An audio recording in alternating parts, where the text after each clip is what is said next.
the major determining factor in how your life works out. Philosophy. To form our philosophy, you got to think. You got to use your mind. You got to process ideas.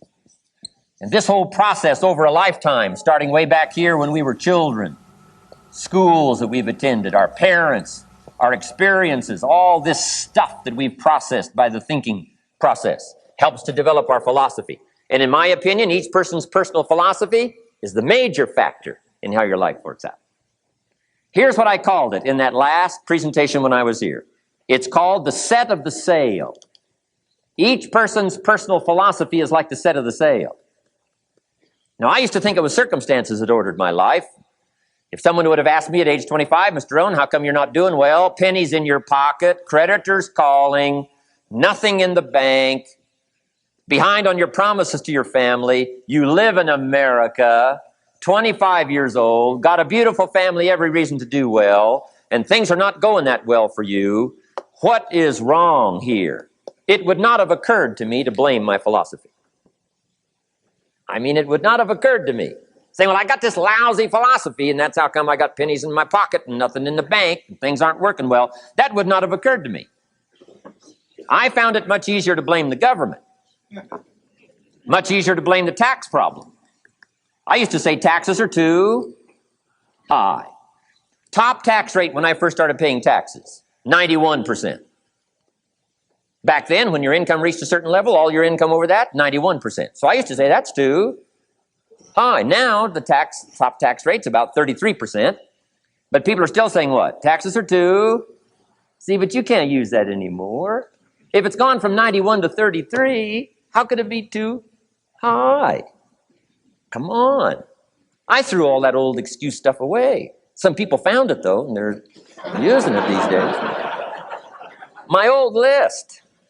I used to blame the traffic, the weather, used to blame circumstances, right? People say I'm too tall, I'm too short, I'm too old, I was raised in obscurity, raised on a farm, parents of modest means, all the stuff. If you were to ask me, how come you find yourself here, Mr. Rhon, age 25, living in America, land of abundance and opportunity, pennies, zero in the bank, not doing well, creditors calling, it would not have occurred to me to blame my philosophy. I found it easier to blame the company policy. I used to say, if this is all they pay, how do they expect you to do well?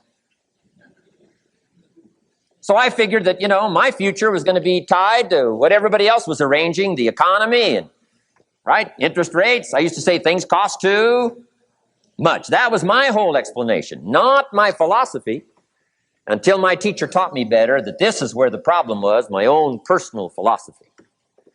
Here's what's exciting about each person's personal philosophy. That's what makes us different than dogs and animals and birds and cats and spiders and alligators. That's what makes us different than all other life forms. The ability to think, the ability to use your mind, the ability to process ideas, and not just operate by instinct. In the winter, I'm telling you, the goose can only fly south. What if south doesn't look too good? Tough luck. It can only fly south. But see, human beings are not like a goose, can only fly south. I mean, you can turn around, go north, you can go east, you can go west, you can order the entire process of your own life. And we do that by the way we think. We do that by exercising our mind. We do that by processing ideas and come up with a better philosophy, a better strategy for our life, goals for the future, okay? Plans to achieve those goals. All this comes from developing our philosophy. Philosophy helps us to process what's available. Well, when we get here, we got seed, and we got soil, and we got some rain, and we've got some what? Sunshine, and we've got some seasons, and what? The miracle of life. Now, the key is, what do you do with all this stuff? How do you turn all this stuff that's available here into equity and promise and lifestyle and dreams and future possibilities? All of this that's possible now with human beings, how do you take all this stuff and turn it into this equities and values? Well, it starts with philosophy. What is the seed? What is the soil? What is the sunshine? What is the rain? Is it possible to take some of each of all the stuff that's available and turn it into food and turn it into value and turn it into nourishment, and turn it into something spectacular and unique that no other life form can do? And the answer is yes. But you cannot deal with all this stuff and what to do with it unless you start refining your philosophy. Think, use your mind, come up with ideas, and strengthen your philosophy.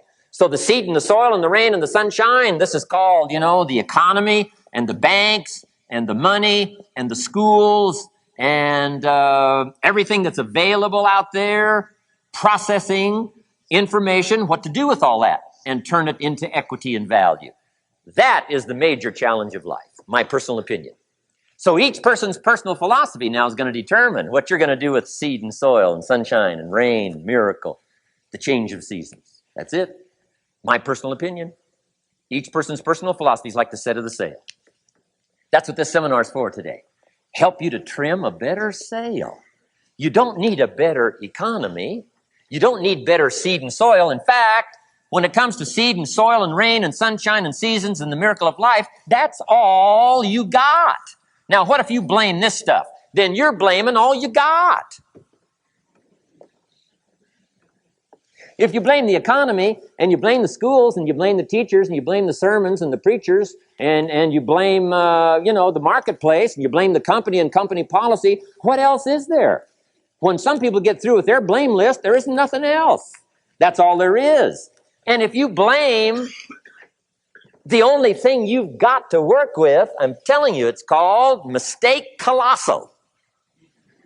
In not understanding that that's all you've got to work with. And if this is all you've got to work with, then you don't change the seed and you don't change the soil and you don't change the rain and you don't change the sunshine. You don't change the seasons, right? Guy says, I'll take 3 springs, 4 summers, 9 falls, no winters. No, you can't fool with this stuff. You got to take it like it comes. Then what do you change to make your life work well? You got to start with your philosophy.